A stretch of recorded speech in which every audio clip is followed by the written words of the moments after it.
sarà una scelta che compete a me, però al momento non mi sono arrivate richieste, quindi nei prossimi giorni comincerò io a contattare gli alleati per avere una richiesta dei desiderata.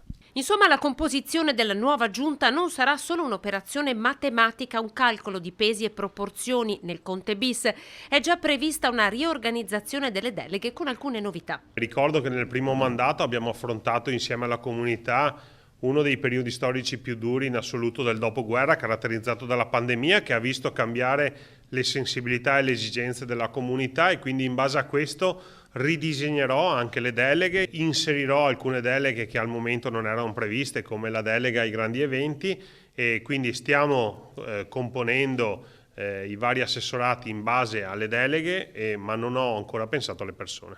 Treviso punta ai grandi eventi, la novità sarà la delega che allinea polizia locale, cultura, sport e attività produttive. Insomma, un assessorato che potrebbe portare il nome di quell'Andrea De Checchi che, se le urne non hanno premiato, Conte sembra deciso a voler far rientrare dalla finestra. La promozione di De Checchi nasce anche dal 65%. Ricordo che se siamo arrivati al 65% è merito certamente del sindaco, ma anche della squadra di giunta e di consiglio che l'ha accompagnato. Quindi io voglio condividere con i miei colleghi questo risultato straordinario, e quindi al di là del risultato elettorale. Silenzia Conte sul nascere le voci che lo darebbero in lizza per la segreteria regionale del partito, alla luce del risultato ottenuto. Mi fermo, dice, al doppio incarico. Francamente significherebbe mancare di rispetto ai miei cittadini, ma anche ai militanti della Lega, quindi in questo momento non sono in grado di ricoprire il terzo ruolo.